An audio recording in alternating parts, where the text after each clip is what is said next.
Everyone, 2 minutes fast. Got our last talk. I've been assured it's firmly in this world for this talk, which is good.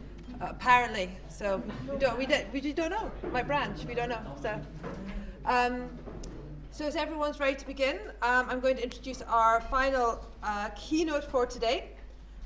Dr. Matthew Kuan Johnson from University of Oxford and Dr. Rachel Siow Roberston from University of Cambridge. As well, the title's up there. Do come in while I give the bios. I've got it on my phone. So first of all, Dr. Rachel Robertson specializes in philosophical approaches to embodiment, moral formation, cognition, and natural sciences. She completed her BA, MPhil, and PhD in philosophy at the University of Cambridge.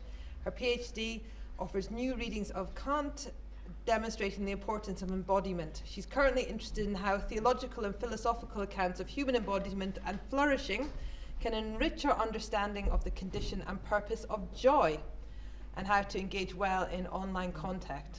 Brilliant. She leads a project called Building for Joy in the Digital World, research RA at the Faraday, and teaches at St. Catherine's as well. And also we've got Dr. Matthew Kuan Johnson, a philosopher in Oxford who works on virtue theory, empathy, and moral imagination, AI ethics, embodiment, and philosophy of mind, and Asian multiracial theology. In 2020, the Journal of Positive Psychology dedicated this whole issue to his work on joy. He holds a PhD in philosophy and MPhil in social and developmental psychology from Cambridge, and a BA in cognitive science from Yale University. He's consulted for Google AI and has taught moral philosophy at Oxford and Cambridge. So both hugely, it's very exciting. Joy. We haven't talked about joy for a while. Thank you so much for being here, offering our final keynote. And because I can't say the word beginning with L, that's the title up there. Here we go. Thank you so much for the introduction, and we'd just like to thank the forum for the invitation. It's our first time here, and it's been really lovely getting to know people and hearing all the presentations. And yeah, thank you for all of you for coming to listen to us. We're going to be speaking today about our Co-Liberatory framework for big data. Just to start us off, just wanted to start with some of the familiar discussions around big data, which nowadays I think grapple with more of the sort of paradoxes that come with the use of big data. So the idea is that there are positives, but for every positive, someone can come up with a shadow side. So you could think of big data as facilitating really efficient preference satisfaction when we search for social connections, information, products, entertainment, and so on. But it can be also used to steer us towards insular, addictive, or risky interactions, and leaves us vulnerable to having our behavior and beliefs manipulated. Big data also is used to fuel efficient financial transactions and services, and advances in medical research, and so on. But there again, there's this shadow side of a ruthless pursuit of efficiency, often at the cost of well-being, especially in the workplace, as we're going to discuss later on, as well as these sort of familiar dangers nowadays of privacy breaches, lack of consent, and discriminatory penalization when it comes to major decisions on things like job and loan applications. Now, on a more personal note, we just want to acknowledge that these paradoxes are personal for both Matthew and I, in our own experiences as end users. So we're just two philosophers who really want to live well as our daily routines become increasingly bound up in big data structures. And we really struggle with being inundated with misinformation, malicious actors, strong negative emotions every time we try to scroll through a newsfeed or engage with things online. And well, I feel especially prone to bad habits like compulsively checking social media feeds and doom scrolling through constantly updating bad news. So that's the sort of personal side that we're coming from for this as well. And what we want to suggest today is that although the paradoxes that the use of big data involves us in may be novel, we think that traditional virtue theoretical and theological concepts can still be applied, allowing us to understand and hopefully illuminate this new context according to a rather typical ethical and theological landscape, a landscape of vice and virtue, sin and sanctification. And we hope that our approach will be helpful not just for faith communities, but also for non-religious groups, to just start thinking more about the use and regulation of technologies that involve the use of big data. So today we're going to be unpacking 3 main claims. The first claim is that relationships within spaces shaped by big data are often characterized by harm, and we'll be using the lens of hamartiology, or models of sin, to show us how we're all seriously implicated in that harm. Secondly, we're going to argue that we need a more holistic ecosystems approach within tech ethics, and that we're going to have an emphasis on what we call co-liberation. And the third claim that we're going to make is that the tech ecosystem, instead of being orientated around harm, should be orientated around joy instead. And we'll aim to provide some suggestions for how that can be and what that looks like. So let's just start off with the harm and hamartiology. Some of this might be familiar now that we've had 2 talks surrounding these topics today, and I'm really thankful for what both speakers mentioned already, and hopefully what we're going to say with our framework will just build on some of the things that we've already been talking about. So just as a sort of starting point, it's not immediately obvious how and where harm will be done when big data is involved. And just to briefly explain then, our focus is on the use of big data algorithms, which are basically prediction machines. So algorithms are given a large amount of data about different variables. They find patterns among those relationships, and then using those patterns, they produce models that can make predictions. And these algorithms then, they're sort of the basis of emerging digital technologies and now familiar terms such as machine learning and artificial intelligence. They underlie design and UX approaches to digital technologies, which cluster around user engagement frameworks. So that's where massive sets of personal data are combined with these algorithms that use previous patterns of behavior to predict ways to just keep us engaged, to keep us clicking, looking, swiping, buying, and so on. So that's sort of what we're talking about, but what's so bad about it, and who's responsible for it? And we're just going to explore 2 kinds of harms that get done in spaces structured by the use of big data.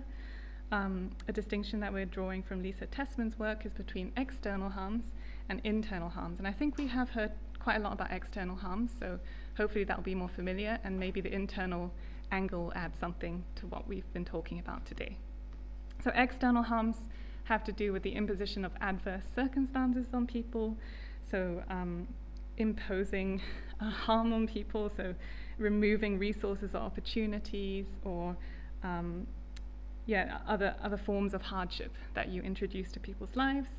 Then internal harms has to do with moral character, so the idea is that you can do damage to moral character by impeding intellectual or moral formation. So I'm going to talk through this distinction with some examples, and then we're going to use some resources of hamartiology to suggest that we're all implicated in these harms. So let's think about external harms. I think this is the more familiar part. Here's a sort of list of some of the external harms that we see the use of big data is involving us in. The first issue is explainability. So that's the idea that the more complicated the algorithm becomes, as we feed it more variables, the less we're able to understand or explain how it arrives at its answer, even if it is the right answer. And to understand the harm in this, an example that may hit close to home for some of us in this room is sending out loads of job applications and then not hearing anything back. And in 2016, so quite a while ago, was reported already that over 70% of applications were not seen by human eyes, but were just fed into algorithms, which then were used to predict the suitability of candidates. And no doubt this percentage has increased over the years.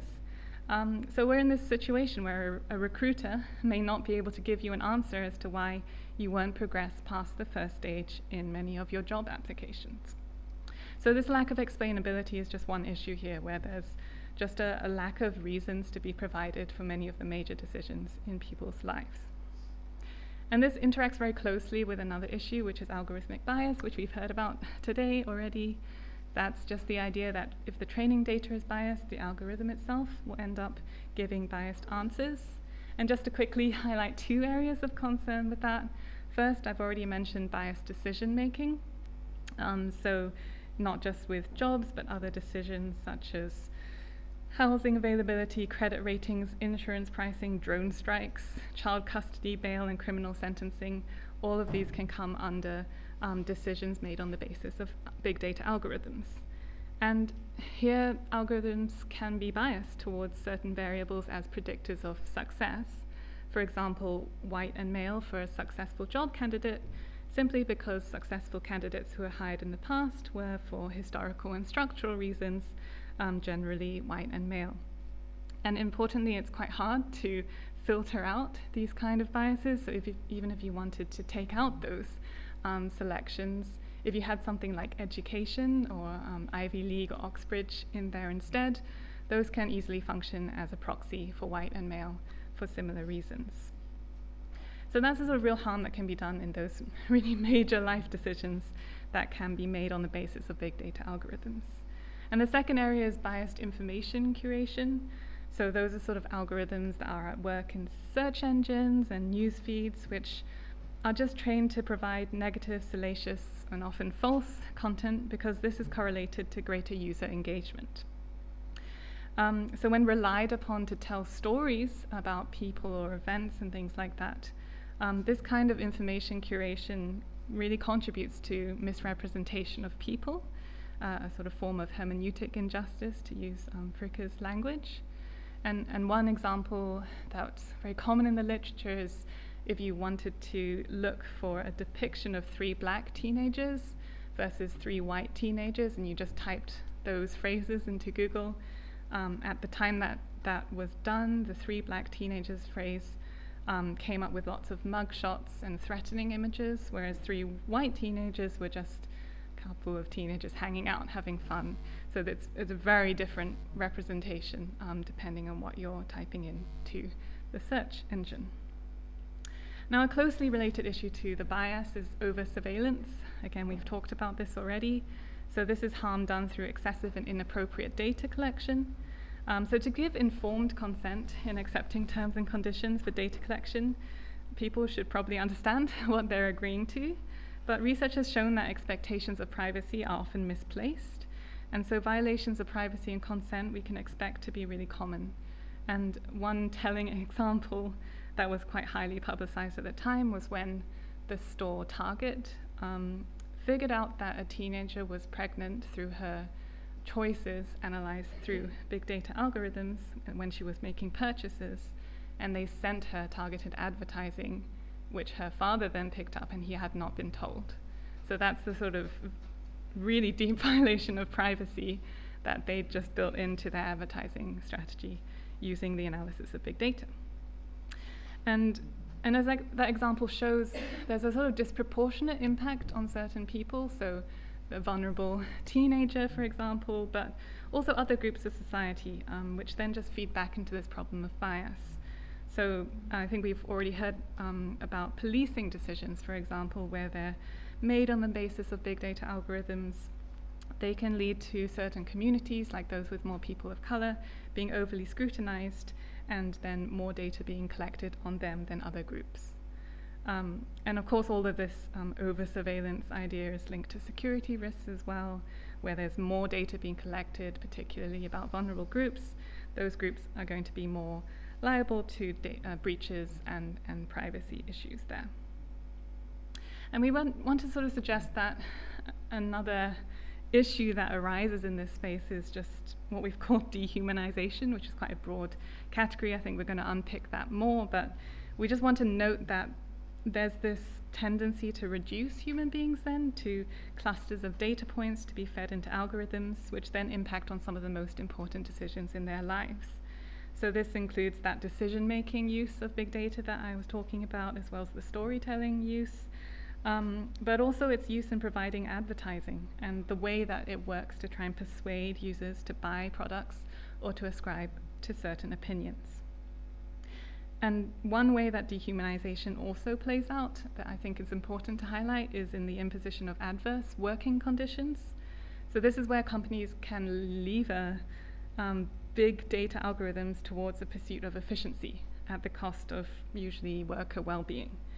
So it's where workers then are subjected to this over-surveillance, and the resulting data is used to judge their success.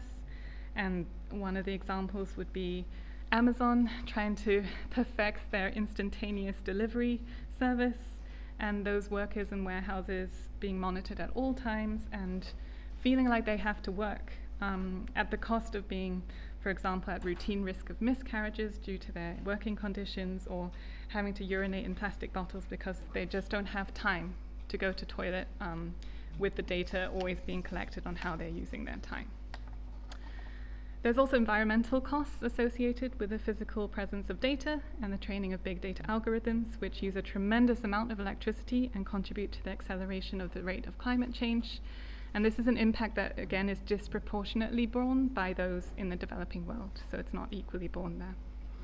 And lastly, all of these issues, we think, interact with the technological halo effect. So that's the tendency to trust algorithms because we think they're impartial and a more reliable guide than humans. And this perceived trustworthiness actually reinforces some of these, or maybe all of these harms. So they reinforce the biased conditions under which algorithms are trained. They contribute to this sort of hermeneutic injustice as algorithms and the stories that they're used to tell are believed over people.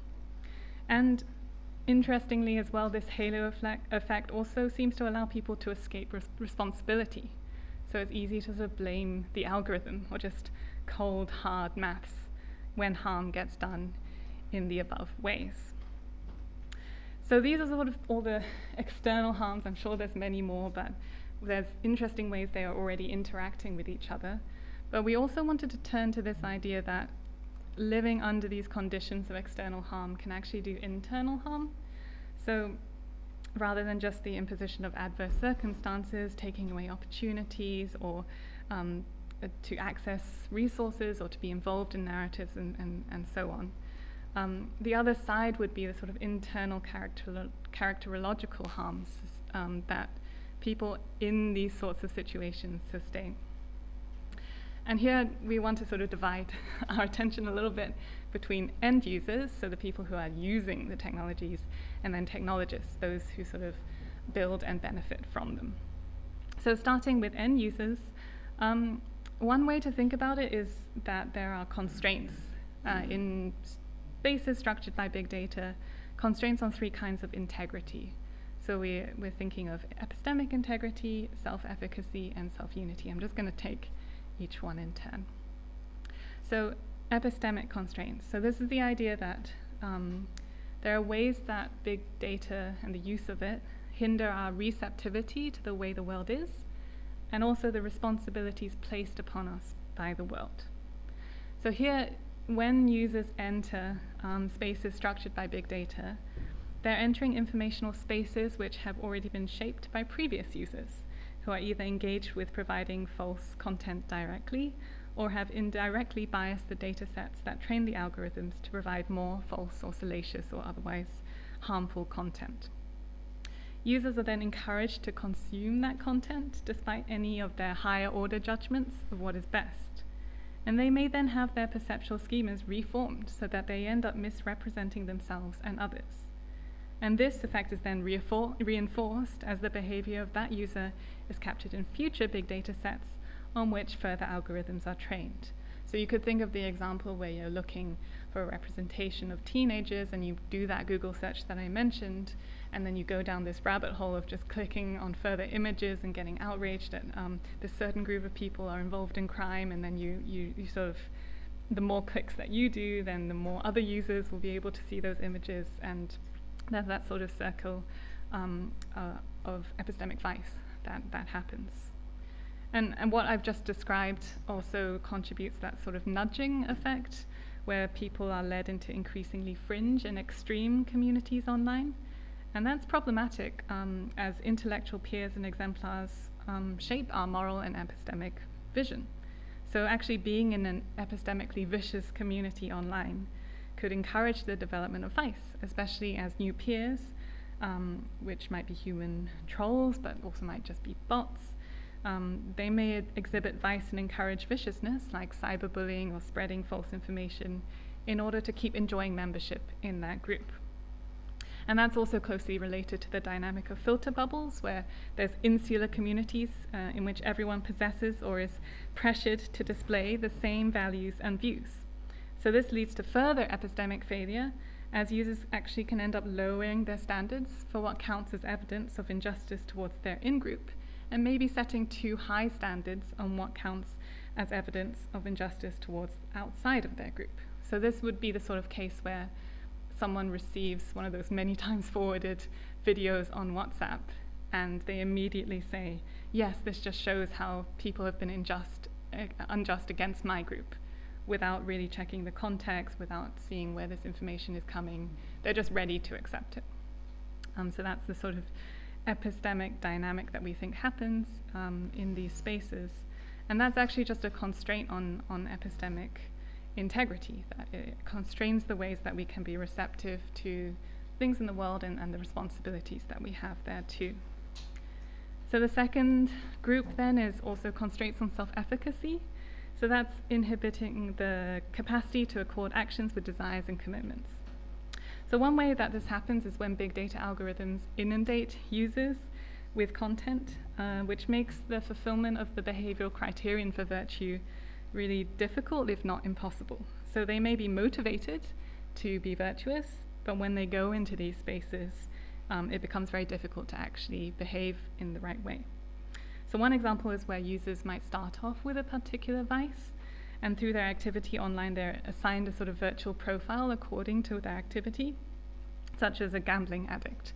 So you go on and you're engaged in gambling online, and you're given this sort of profile of a gambling addict. On the basis of this profile, the algorithms will keep promoting vicious content and communities to which you are susceptible. So even if you then form a commitment to avoid your vice of gambling, for example, your profile is set. It's going to curate an online space in which you're repeatedly faced with opportunities for vicious action. So that's just one way that we think there's a constraint on self-efficacy there when you enter into these spaces, especially given past actions of yourself or other users like you. The third group that we're interested in is constraints on self-unity. So that's a disruption of internal integration of beliefs, desires, commitments, and identities. Self-unity, I think, is already threatened by some of the things I've mentioned. So the nudging and filter bubbles effect, which pressure users into displaying certain vices that may be in tension with what they began with, especially in their offline lives. So that's one way in which, when you enter into these spaces, you can actually have damage done to you as your beliefs and desires start to change and maybe be in conflict with each other. Another threat to self-unity comes through the promotion of conflicting desires as well. So one thing that happens when you're faced with this stream of information is that you're encouraged to pursue cognitive contact with reality, which actually is a sort of ultimate motivation of intellectual virtue, but it may be at the cost of commitment to justice or kindness, which would be a more ultimate motivation more associated with a moral virtue. So this is sort of what happens when someone keeps doom scrolling through horrifying news updates at the cost of their own well-being. They are looking at true things, and so in one sense they're following this motivation that they have rightly, but in another sense they're doing harm to themselves. It overwhelms them that there's a cost on their own well-being, perhaps even justice or kindness if they're not meant to be looking in on that situation at that particular time either. And self-unity can also be constrained by those dehumanizing effects of big data structures I mentioned, where activities are subjected to data collection and judged accordingly, and that might also contribute to a disunity within yourself, where your motivations shift to just achieve the rewards provided within the structures. So that would be the case of the Amazon warehouse workers who have to pursue productivity at the cost of their own well-being so that they can achieve the rewards within the system, which is just keeping their jobs. Another example would be someone who wears a wearable device, and their initial aim is to monitor exercise because they want to get fit, but then they end up prioritizing running at the expense of a more balanced exercise routine because that's the only activity that their device captures accurately. So there you started off with one motivation, you end up being shifted within the system towards the rewards and the measurements offered within that system. Now, one other thing that we do want to mention is a further step, which is maybe you've realized that you're working within these constraints and these external harms, and you want to try to remain virtuous within it. And here we think actually attempts to achieve integrity in the face of constraints can actually involve people in further harm to their self-unity. So here we're sort of drawing from Lisa Tessman's account of the burden virtues, which are traits that make a contribution to human flourishing only because they enable survival of or resistance to oppression, while in other ways they detract from well-being. And what do I mean by that? One example would be what you might call a burden virtue of dishonesty. So you're in a situation in which your information is at risk, you don't want to provide it, especially if you're a member of a community with sort of protected characteristic. You don't want to put yourself at that risk, and so you lie. I mean, even when the stakes are not that high, I'm sure many of us have put fake emails into signing up to things, fake ages, fake names, and so on. And that might be, in some sense, a burden virtue of dishonesty. You are protecting yourself and maybe those around you, your family and friends. You are preserving human flourishing in one way, but at the same time you're detracting from your well-being because you are doing damage to your character. You are becoming somebody who lies habitually to protect yourself in the long run. And there are many other burden virtues that we could think of for each of these kinds of integrity. For epistemic integrity, we could develop this sort of burden virtue of sensitivity where you commit to making cognitive contact outside of your own circles, and you commit to bearing this truth within your own circles, so pushing against that sort of filter bubble effect. For self-unity, you could develop a burden virtue of proximal ambivalence, so you could strive to remain ambivalent between how you understand your own motives and actions and how the system understands you, or how the dominant understanding is of your own motivations and actions, until you can resolve them in the long term, usually by challenging the oppressive structures in the first place. And then for self-efficacy, actually burden virtues themselves are just a way of offering an alignment between motivations and actions, so you can take responsibility for the bad situation you're in without accepting blame for being in that situation in the first place. So you know that you're constrained, but you still want to pursue virtue.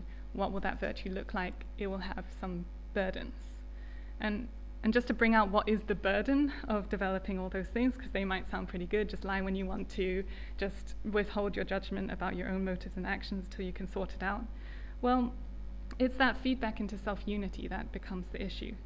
So sensitivity to others' suffering is painful, and it could negatively impact on your standing and experience of your own group if you're committing to bearing the truth of others' experience outside of your own circle. And ambivalence about yourself or lacking a stable self-identity is itself a challenge for self-unity and maybe highly aversive. So the hope is that the burden virtues could help people to persevere in the long-term fulfillment of self-unity. But there's also a worry that structures may never change enough to achieve this. You're just always going to have to lie. You're always going to have to withhold judgment until you're able to resolve some of the things that are going on. And so this extra need that if you want to be virtuous, you're going to have these burdens on your virtue to overcome constraints, just put subsequent pressure on self-unity as well. And that's an often overlooked kind of moral harm done to users by the use of big data. So we focus now on the internal harms done to users. And just briefly here, before I hand over, I wanted to mention also the internal harms done to tech leaders or technologists. So those who use big data for gain. Now, usually they are end users as well, so I think all the other harms could apply to them. But there is a further way that I think characterological harm is done through their engagement, particularly with big data. So if you think about what they usually spend their time doing, so data analysts, UX researchers, advertisers, and so on, what do? They scrape data, they purchase data from third-party brokers, they run A/B tests to try and figure out how to keep us clicking, liking, looking, and buying. Now, these activities encourage them to view end users as clusters of data points to be scraped, bought, and sold, and then manipulated for profit. And this is the sort of flip side of the external dehumanization that I was talking about. This is them taking on a highly reductive viewpoint, which actually extends beyond how they view end users. As the example of the exploitation of the warehouse workers in Amazon shows, even others within their own companies can come to be viewed as just data points of success or failure. And we argue that this taking on this reductive viewpoint is actually a harm that technologists do to themselves, to their own character.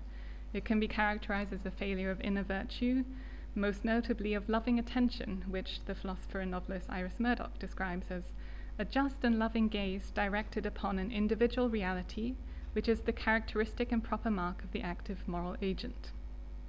So this sort of failure of loving attention mirrors the harms done to end users, because it's also an interesting failure of integrity. In particular, technologists fail to recognize the moral responsibilities that they bear towards end users, or the intentional object of their gaze. So they are overlooking the ways in which their technologies affect end users, such as through the spread of misinformation, cyberbullying, or even the environmental impact of big data. So technologists also do themselves characterological harms as their technologies inflict harm on end users, both internal and external. So far we've shown how harm is done in the course of using big data algorithms. And we also have suggested earlier on that people want to blame the algorithm for all these issues that arise. That's a sort of technological halo effect. It's down to the algorithm did it. So I'm now going to hand over to Matthew, who's going to start us off by thinking through how theological categories can be used to explore sin, to unpack those harms we've just discussed, and to think through where responsibilities really lie. Well, thank you, Rachel, and thank you all of you for attending our talk and for inviting us. So as Rachel mentioned, one of the big parts of our project is to argue that while some of the technologies that we're facing may be new, we're still in the typical landscape of like moral philosophy, virtue, sin, sanctification. So we can use traditional resources like from virtue theory, as Rachel just did, and I'll be talking about kind of traditional resources from theology and religion that can be adapted. So drawing from kind of theological hamartiologies or models of sin, we can look at the human tendency to try to blame shift and escape responsibility. And that runs up through the beginning of human history, according to the Judeo-Christian tradition, right? In Genesis 3, where the man blames the woman for giving him the fruit from the tree, and then the woman blames the serpent. The scholastic theologian Duns Scotus, in his theological anthropology, builds on Anselm's work on the will, and he posits that we have two basic affections: the affection for advantage, or the affectio commodi, and the affection for justice, the affectio justitiae. The affection for advantage is a tendency towards one's own happiness, whereas the affection for justice is a love of the intrinsic goodness of things for their own sake. So where the affection for advantage does not compete with the affection for justice, it is good. But when the two are in competition, it is sinful to rank the affection for advantage over the affection for justice. Human sinfulness consists in our having a kind of default setting or innate tendency of consistently ranking the affection for advantage over the affection for justice. So we can see how this relates to the problem of big data algorithms in that our temptation is going to be to use them to blame shift or to offload our responsibility, right? So we saw a little bit of that with how it can combine with the technological halo effect, right? Where we want to trust the algorithms because it's just pure math and it doesn't have human biases and things like that, right? But you also combine that with our innate tendency to want to offload decisions and responsibilities, and so we can actually see that we're starting to rely more on these algorithms to make the decisions so that we don't have to be responsible for the harmful outcomes. And that comes out of, this innate disordered tendency that we just took from SCOTUS to consistently rank the affection for advantage over the affection for justice. And so human agency and responsibility are really challenged by the temptation of these big data algorithms because of the kind of escape route that they provide. So an updated retelling of Genesis 3 might be, the algorithm which you gave to me told me to do it, and I ate, right? So secondly, there could also be a failure to recognize another concept we're pulling from the scholastics called hexaity.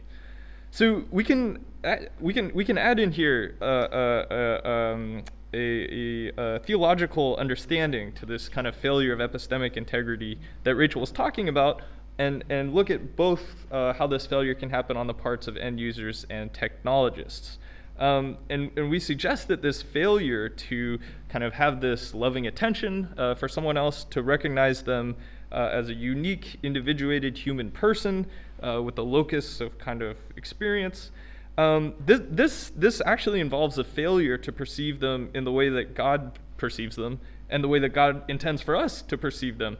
And so it's a kind of failure of, to use a phrase from Eleanor Stump, it's a failure of joint attention with God. And that's constitutive of sin. It's a failure to kind of perceive things the way God intends for us. So returning to Murdoch's notion of loving attention, a helpful expansion comes from adapting the scholastic concept of what's known as hexaity, which is the property that individuates something and makes it unique, right? So this lectern has a hexaity that makes it this lectern and not all the other ones that were produced along with it. This laptop has a hexaity that makes it this particular laptop and not any one of the other million that Samsung probably produced in this color. It's a nice color. And we, in its theological form, I mean, our hexaity involves a kind of appropriate recognition of how a particular individual is loved by God in all of their uniqueness. So the philosophical theologian John E. Hare, who's incidentally the son of R.M. Hare, who some of you may be familiar with, he's a famous Oxford ethicist. So he associates this unique making or individuating property of hexaity with the promise in Revelation 2 that God will give each person a white stone upon which is written a new name that no one knows except the one who receives it. And Hare writes that since, quote, God's call to us is to grow into this individual character, then we could say that loving attention is the capacity by which we recognize how another individual is loved in all their uniqueness by God, and how they are coming to enter more fully into this uniqueness. So ignoring the concerns of out-group members, or treating people as mere data points, it's not just an oversight, but it falls directly under the concept of sin. It's a failure to recognize their hexaity, their kind of individual uniqueness and how they're loved by God, and helping, to the extent we're able, helping them to grow into their individual character. So secondly, the sins of the fathers concept. So we'll notice from this great talk that Reverend Dr. Fuller gave this morning, how he was saying we're all kind of implicated in these cycles of big data algorithms that cause harm because we all have a digital footprint and we all contribute to it. And it's really interesting because that definition maps really neatly with kind of the Hebraic understanding of the sins of the fathers, because it provides a model for us of how we're all bound together, the end users and the technologists alike, so that our sin, or our sinful behavior online, promotes online structures that encourage others to sin. So the sins of the father model suggests that the sinful decisions of previous persons can incline present individuals towards repeating the same vicious behavior. And of course, I'm sure for many of you, your minds are immediately jumping to this tension within the Hebraic hamartiology, which is that at times it appears that the sins of the fathers refers to how children are punished for the iniquity of their parents, while at other times it's written that, quote, a child shall not suffer for the iniquity of a parent, the wickedness of the wicked shall be his own. So the apparent tension here is often solved by pointing to the inescapable nature of these cycles of generational sin, such that the children will suffer for their own freely committed iniquity, but the cycles of sin trap them such that they will ultimately repeat the sins of the parents. Indeed, other Hebraic texts express how the children are only punished for the sins of the fathers, quote, if they hold the deeds of their fathers in their hands. That's from Sanhedrin 27b. And the Sifra qualifies it with this verse, our fathers sinned and they are no more, and we must bear their guilt. That's from Lamentations 5:7, but the Sifra qualifies it with whenever they adhere to their fathers' deeds. Finally, the Old Testament scholar Robert Alter comments on the underlying logic of this concept by explaining that it is often the way of the world for sons to often the way of the world for sons to follow in the path of their fathers. So in other words, under the sins of the father concept, our sinful behavior of our ancestors sets up structures and schemas that constrain the behavior of subsequent generations, nudging them to replicate this sinful behavior. So another way of thinking about this is the philosopher Alvin Plantinga. He talks about this concept of trans-world depravity. He basically says you're free in any given instance not to sin, but there's no possible world in which you manage to choose in every instance not to sin. You're gonna sin eventually, right? And so similarly, the idea here is that because of the sins of the father, they've set up certain kind of structures and schemas. We walk in them, inevitably we're going to fail. And I think that's a experience that with all the examples Rachel's given and the other talks have given, we have done that online, right? Like we've all clicked on fake news and probably retweeted stuff we shouldn't have and things like that. So with algorithmic bias, similarly, there's an inevitability to the cycles we're trapped in. If previous users clicked on biased or harmful sources of information, and these get ranked at the top of our feeds, we will ultimately freely click on these sources, further perpetuating the cycle for subsequent generations. The resulting biases and behavior of subsequent users are then going to be captured in future big data sets on which further algorithms are trained, showing the inescapability of these cycles.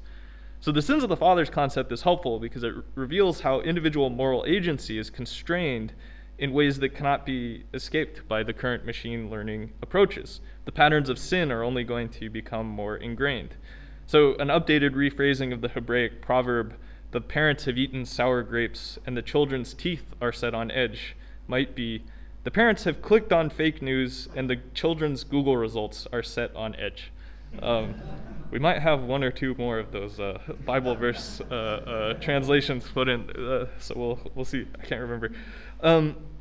So now we're going to move on to kind of what the solution is to some of these issues. So this is going to start moving in a more positive direction for the final part of the talk. So now that we have our catalog and hamartiological diagnosis of the harms involved, we're going to use this to challenge and expand upon current ethical approaches within tech and AI ethics to big data. So briefly, major approaches at the moment include computing design approaches, which seek technical solutions to ethical issues. So for instance, one way of solving this issue of explainability, or the black box problem that Rachel talked about, where it's like, if you're getting sentenced for a really long time, you don't want an explanation to just be, well, the algorithm said you're probably gonna reoffend, and we can't actually tell you like an explanation behind that, but that's just what the algorithm said, right? Like, so there are certain technical solutions that people are trying to do to make them more transparent or more explainable. Similarly, additionally, there's consequentialist or deontological normative ethical approaches. This is what most of AI ethics is currently. It's moral philosophers trying to articulate appropriate moral principles or rules using familiar concepts like rights, fairness, accountability, and transparency, and they're trying to kind of use those to provide frameworks for regulating technologies. Similarly, recently there's been moves towards virtue theoretical approaches trying to articulate the moral traits and capacities which will help end users to use the technologies well. And Rachel's provided an account of the burden virtues, which we think is kind of a new inflection point in the field of virtue theoretical approaches here. So we have discussed, so what we've discussed so far suggests that big data involves all of us in a very complicated ecosystem, right? There's the technologies themselves, there's end users, there's creators, there's government regulators. So what this means is that our commitments, behavior, and characters are all bound up in each other's commitments, behavior, and characters. So we call it an ecosystems approach because we think a holistic approach is going to be needed that can map all of the relationships at work in the development, deployment, and use of digital technologies. This approach is going to reveal how interconnected we are and how currently these relationships are primarily characterized by the kinds of external and internal harms that Rachel has identified. So going back to existing approaches, we suggest that computing design needs to go further upstream to optimize instead of for user engagement, for user integrity instead. And that means that technical fixes aren't going to help overall if the entire ecosystem isn't structured, it continues to be structured in ways which promote harm. So our approach also accommodates both the virtue theoretical frame and the deontological and consequentialist frames. So basically what we're trying to do is the virtue theoretical approaches and the deontological and consequentialist ones within AI ethics have largely diverged and been held as separate approaches. But we think that this ecosystems approach can help kind of bring them back together. So here's a brief sketch of what we have in mind of how concepts of rights, fairness, accountability, and transparency fit within the virtue theoretical frame. So you can talk about how end users have rights to true information and to be formed in virtuous ways. They have certain kinds of epistemic rights, which there's been a lot of exciting work on recently. So it would therefore be a violation of fairness if tech companies supply algorithms that hinder the moral and epistemic formation of their end users. It would also be a violation of fairness for end users to behave viciously online, since this constrains the behavior of other end users, either directly through sending the vicious content directly or indirectly through biasing the data sets that train the algorithms that constrain subsequent users. End users and technologists therefore have to be held accountable for their behavior in order to promote virtuous end users. Now for the end users, this accountability that they need to display can either be to the government, which would be, that would involve laws regulating online hate speech. The accountability could be to the tech company that created or is maintaining the platform or product. So this would be like things like community guidelines and content regulation. Or they could be accountable to other end users. That could be something like social censure coming from other end users. Or they could even be accountable to the algorithms themselves. And actually there's algorithms that are deployed to automatically detect false content or suspend accounts. I was trying to sell a book on reparations recently, and it got flagged automatically by Facebook as containing like, I don't know, harmful content. So that was interesting. I guess it doesn't always work. So one way to hold technologists accountable is for the algorithms to be transparent. That is, they must honestly and accessibly disclose how they operate at varying levels of explanation, depending on the expertise of the entity to which they are accountable. So this is a movement recently that's been called the model cards movement. So just like you have nutritional labels on the side of products, food products, they're calling for these kind of model cards that you put on the algorithms that tell you kind of the conditions under which it's should be used and things like that. So by mapping the structures and relationships in play, our approach also broadens the virtue theoretical frame in two ways. First, there are serious structural constraints on the development and exercise of virtue in end users, which shape which virtues are appropriate to recommend for navigating the use of digital technologies. For example, we can't just recommend end users to become more diligent if the way that search engines are set up doesn't reward diligence. Doesn't reward diligence with truth. So more work on how burden virtues could help users to regain integrity would be useful. Secondly, we are no longer permitted the kind of quietist response of lamenting that structural constraints due to moral luck make certain virtues impossible for particular individuals. Those individuals still have a responsibility to develop their own characters, and more involved individuals and entities may, on the flip side, have a responsibility to work to change the constraining conditions and structures of the ecosystem. So the extent of the responsibility is not going to be equal. It's obviously going to depend on your particular positionality within the ecosystem. Nevertheless, you still have a responsibility as a member of that ecosystem for some part of it. So just to sum up our approach, we call for more than an account of the right virtues to develop or of the right normative ethical principles to adhere to. Characterological formation and flourishing isn't going to happen for any individual or group within the tech ecosystem until it happens for everybody involved. It all kind of hangs together. So we don't think any single entity is responsible on their own for making a change, and no silver bullet is going to be able to make things better. You can't reduce it all down to one principle or one virtue or one idea. And so such a move is consonant with recent approaches within religious ethics and also AI ethics that shift away from models that involve dyads of perpetrators and victims or dyads of privileged and oppressed, and toward models of co-liberation. So finally, moving on to our last section, we're basically going to argue that there's two types of approaches here to bring about this work of co-liberation, which is the collective work of freeing ourselves and each other from the oppressive structures in the tech ecosystem. But what are we freeing ourselves for? Well, we propose that joy is a rich concept which represents the antithesis of the current orientation of big data structures. Instead of aiming for thin engagements, like user engagement, right, of looking, clicking, buying, which is characterized by harm and burdens on integrity, we should instead be building for joy, which is a thicker concept that connects more to meaning. It's an intense feeling of fulfillment resulting from the recognition of integrity. It's a deep alignment between some good in the world and one self. So we can think of the joy of a eureka moment, of a great scientific discovery, or in the creation of a beautiful work of art, or the celebration of a wedding. And joy is also a rich theological category. So in what remains, we're going to quickly explore two theologically informed recommendations for promoting joy and supporting its underlying condition of integrity. So the first recommendation is to pursue radical dispossession. And this involves being set free more generally from the control of algorithms.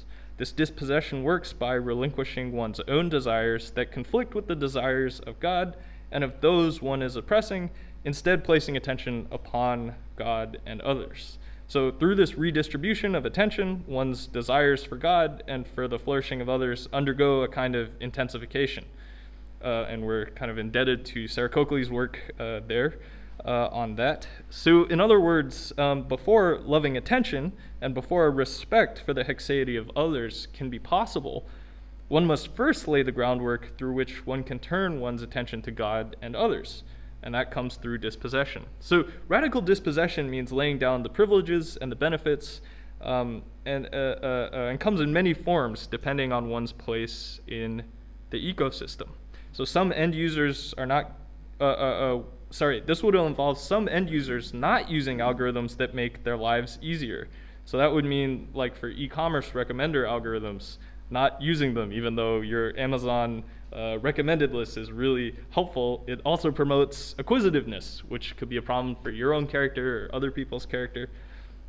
Similarly, those with unhealthy relationships to technology, like gambling addicts, they may need to kind of redouble their efforts to divest. Otherwise, they're helping these ads get really refined to target other end users and keep them trapped in cycles of gambling addiction, online gambling addiction as well. Similarly, technologists may have to let go of exploitative approaches to data. So instead of embracing algorithms that are really financially profitable, they may have to embrace ones that are less financially profitable but less harmful for the end user. Radical dispossession is obviously not easy for individuals, and it may well involve developing burdened virtues that in some ways run counter to individual flourishing. Radical dispossession is also not easily reconcilable to the current global capitalist order in which the tech ecosystem is situated, such that under these conditions, considerations of the bottom line will fundamentally drive how these technologies are designed and deployed. Nevertheless, in radical dispossession, joy is found. As Jonathan Tran has recently argued in his book, Asian Americans and the Spirit of Racial Capitalism, he writes, quote, Joy without dispossession is escapist. Dispossession without joy is sadist. The two together order the Christian life, at least the one offered by Jesus, who, for the joy that was set before him, endured the cross, despising its shame, and has sat down at the right hand of the throne of God. And Tran does a really compelling ethnography of a tech company in San Francisco that practices this kind of radical dispossession, and they found joy in the midst of it. So that stands as a really powerful model of the kind of radical dispossession you can have through being in a privileged position within the tech ecosystem, and offers a kind of possibility proof of the kind of joy that can be found for technologists. So even within the capitalist order, there may be the possibility to adapt theological principles and move towards dispossession. We offer two suggestions of periodic ways out of the structures that constrain us, and we'll just walk through these really briefly. So the first is applying the logic of the Jubilee year, which is commanded in Leviticus, and it happens every 49 or 50 years, depending on which rabbinic authority you want to follow. So it happened at the end of 7 cycles of 7 years of Sabbaths. And the Jubilee prescriptions primarily concern property and labor rights. In this year, slaves and captives would be released, debts forgiven, and property returned, as Leviticus 25 describes. You shall proclaim liberty throughout the land to all its inhabitants. It shall be a Jubilee year for you. You shall return, every one of you, to your property, and every one of you to your family. So in other words, if somebody falls into difficulty and they sell a piece of property or their home or even themselves, and they're unable to redeem it or themselves, all of these things are returned in the year of Jubilee. So these principles are especially salient if applied to the tech ecosystem, because technologists are predicting that with the move to the metaverse, some people's full-time employment is actually going to involve spending time online providing their personal data to companies, right? So the robots are coming for your jobs. Because of increasing automation, your job's just going to be spend all your time in metaverse Facebook and sell all of your online activity to Facebook. That's your job. So applying Jubilee principles would involve personal data being returned by being deleted. So this would allow us to break free of the digital structures that hold us captive, and it would allow us to hit the reset button every few years on the ads that previously drew us into the kind of behaviors we were trying to avoid. So to get back to the gambling addict example, rather than being continually bombarded with online gambling ads, the Jubilee year would kind of hit the reset button on your online profile and give you the chance to curate a different kind of online ad space so that you're not always sucked back in to the gambling. But of course, you might fall back into those old patterns of online gambling, and then you get all those ads again. So this shows why the necessity of Jubilee years occurring regularly is important, because we need second, third, and fourth chances. We're a little pressed for time, so I'm going to skip over the more controversial one. But just to quickly say, so we also borrow from recapitulatory atonement models, which suggests that the way out of fallen human nature is through Christ taking on fallen human nature, restoring it with his redeemed human nature. There's a kind of computer scientific analog of this, which is synthetic data, which is artificially generated data that can represent kind of ideal user behavior. So in this way, we can borrow from these recapitulatory atonement models to suggest ways in which maybe some of the ways out of these biased big data sets is to use synthetic data, which would basically stand in for the kind of ideal behavior we want replicated in our users, and that can help train some of the bias out of the algorithms. We've affectionately named this the Matrix Jesus solution. And then finally, just to wrap up, because I see we are at time, we're going to suggest that the final way to kind of address these challenges in the ecosystem is to pursue embodied relationships. So there are obviously twin dangers with radical dispossession. One is to think of the call to dispossession as involving a kind of denial of the body and detachment from the world, including from the tech ecosystem. Another would be to embrace the move to the digital world by accepting increasing levels of abstraction and disembodiment, such that the consequences for ourselves and others seem small. we are arguing against both of these views for a form of radical asceticism that involves a move more deeply into our embodiment and into an integration between one's online and offline lives. So embodied relationships with others make claims upon us as a whole person, not just on some of the parts of our online lives. So when you have a concrete embodied individual in front of you, they make claims upon you as your friends, or as your child, or as your pastor, or lover, or student. They don't just want a part of you, they want all of you. And they don't just want to know part of you, they want to know, they certainly don't want kind of just some data points about you. They want you to know you, right? So there has to be an integration between all parts of you, the online parts and the offline parts. So while the majority of algorithms that structure your online lives view you in reductive and instrumentalized ways, your offline embodied life involves friends who aim to view you in all of your hexaity and uniqueness as God views you. So we would do well to remember who we are, not just in our offline embodied lives, but in all parts of our lives, including online.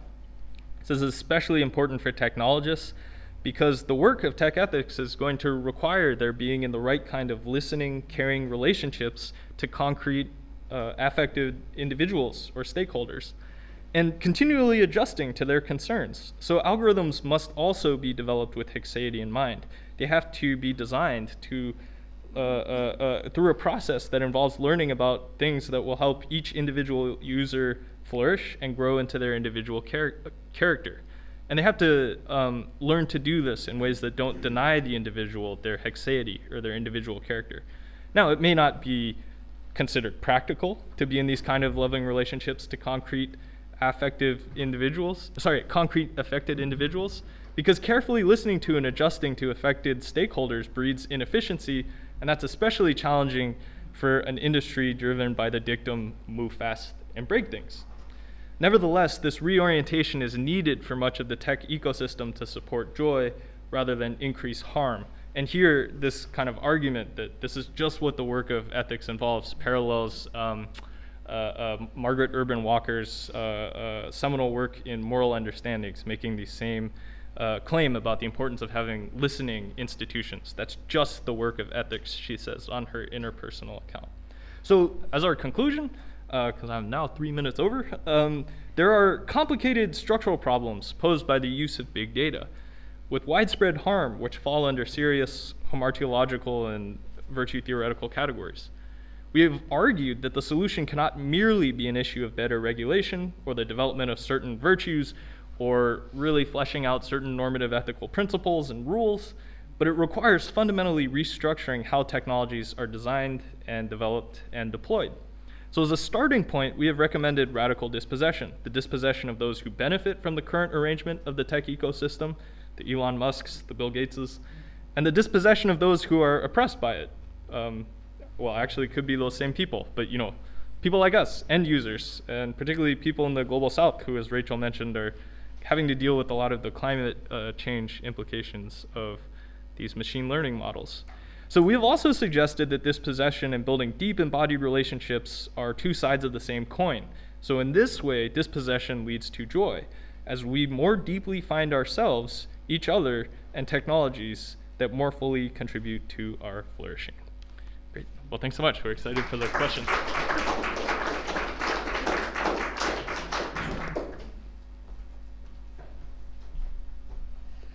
Rachel, Matthew, thank you so much. That hour went fast. I thought my watch had gone funny. That was just brilliant. So I've got lots of questions, but we'll start here.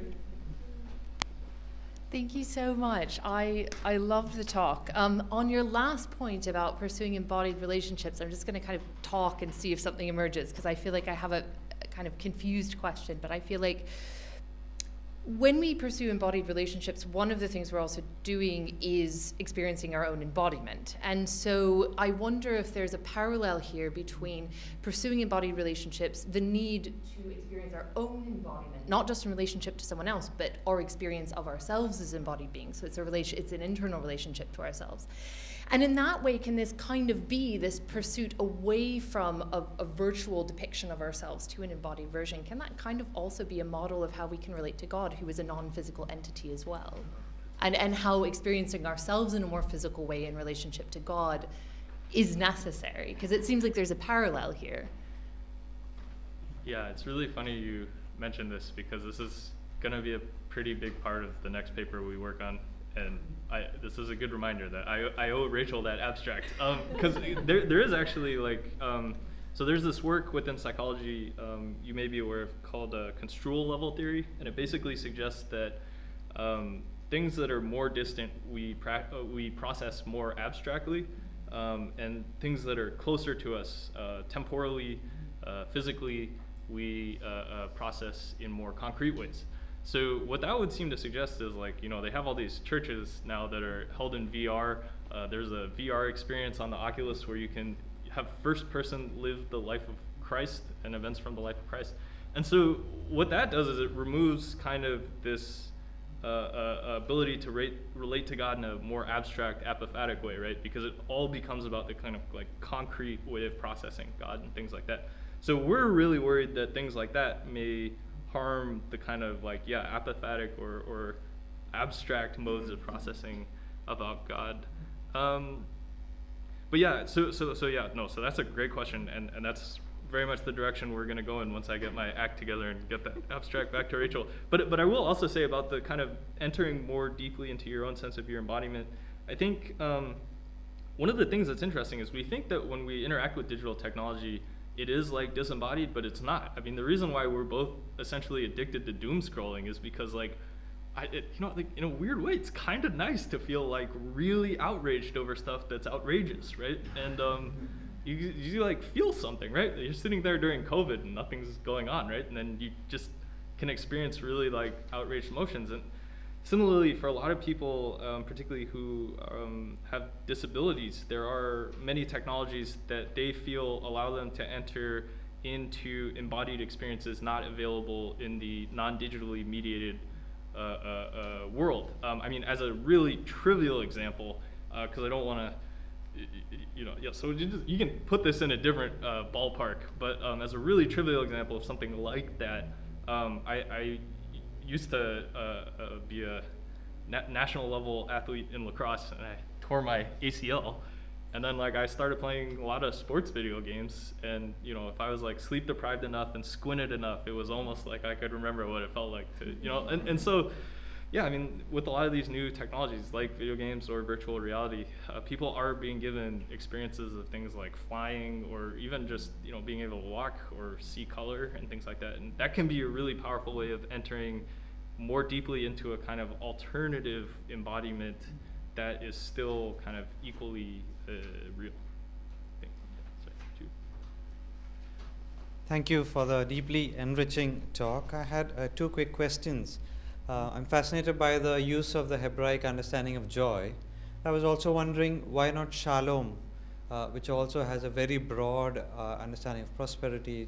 Joy might be involved in that, but I was just wondering why not that, and can that add to your intention behind this? Secondly, you were mentioning about the personal harm, internal harm caused by for example lying or entering the wrong email addresses. So can we see that as a form of resistance towards the empire?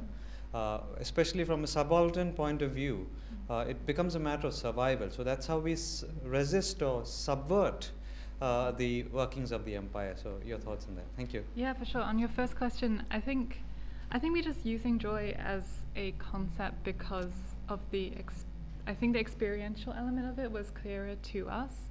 So we just thought it's a nice contrast to the kind of experiences we do have or are common in online spaces, the sort of despair and anger and all those things. We thought, but also like these pleasures as well. And we're not denying there's lots of pleasures to be had, but we thought joy captures what's different between the negative and even the positive emotions. It's not just about momentary pleasure. It's richer than that. So that's why we focus on joy. But I'm glad you mentioned that, because I do think shalom must feed into our wider understanding of co-liberation and the conditions under which joy is going to be had. So we'll definitely think about that one more. On the second one, yeah, you're exactly right. So the idea of the burden virtues is exactly what you're talking about. It's about what happens when you do try to resist structures rightfully. And it's not blaming people for the ways that they end up, but it's acknowledging there's this further harm that's done to you by the structures that oppress you. Because even when you try to resist, there's this extra damage that's done to you that you're not able to actually have the flourishing that you're working towards. So you're forming yourself in necessary ways, of course. You need to resist to survive, but you're not actually flourishing yet. Of course, we hope we will come into a situation where you don't have to fight, you don't have to resist, you don't have to be angry, you don't have to lie, all of those things. But we just thought the burden virtues is a nice way of acknowledging the real harm that's done just to your character as you try to do the right thing in an oppressive situation. So it's that balance of don't blame people for the ways that they turn out when they're oppressed, but also allow them to take responsibility for their own characters and see how they've been formed by the situations that they found themselves in. Yeah. Thank you so much for the presentation. I have a question. So sometimes, as you explain, the algorithm can detect the behavior of certain people. For example, somebody that have gambling habit, and then they are kind of ranked, and you know that person has that risk. But I was thinking, when we book an hotel, you see two from a reliable website. I don't want to mention any, but you have one with good rating and one with bad rating, and then you compare the price. And if you have the same price, you go for the one with good rating. So by doing that choice, we have been influenced by the review that have been given by other people. So it's a good thing in that instance, and we are happy to have it. So imagine that now you have a jubilee year, and you remove all the rating. Would you be happy? I wouldn't. So I'm trying only to apply the same reasoning for the website we click when we book a hotel, and we have to honestly answer this question. Yeah. Well, so there have been recent advances on the technical side towards de-identification or depersonalization as a way of anonymizing the data. So you're absolutely right that if we just kind of deleted all of the data that was still needed on an arbitrary day at an arbitrary point, we'd actually lose a lot of the real benefits to these things, right? Like medical diagnoses and pharmaceutical progress would be set back like probably 20 years overnight. And that's because you do need a lot of this data to continue kind of validating and updating and keeping the algorithms kind of squared away. So you're absolutely right that there could be some real problems with that. And I think what we're calling for is basically for the really clear cases of advertising, it'd be really nice if all of our personal data related to those data brokers who keep the file on us were deleted, less so for the kind of medical interventions. But then also, as I mentioned at the beginning, using these kind of depersonalization or de-identification techniques for anonymizing the data could be one way in which we can keep some of the benefits without some of the harms, so that it's not like tagged to us, but it's kind of aggregated as part of a cluster. And then I think, I think that'll deal with a lot of the concerns about what we're trying to get out in terms of the ads being really targeted to the individual. Yeah. Last question. I have a devil's advocate question, which makes me feel like Elon Musk asking it, so forgive me for that. But if we think about business, not even egregious capitalism, just normal business, there's always been an asymmetry of information. So I don't know your profit, you don't know my budget. Marketing is exploitative.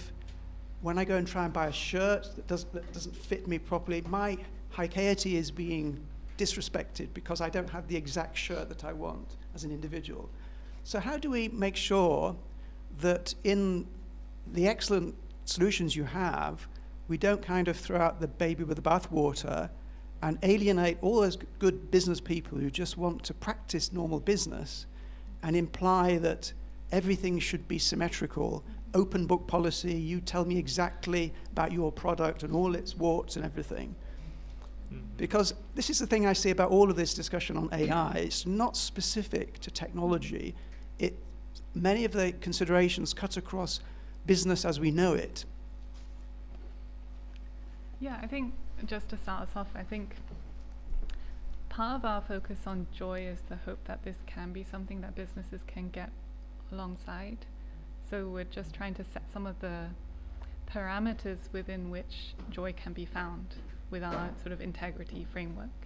And I hope that that does leave room for just businesses to operate in ways that don't exploit their customers.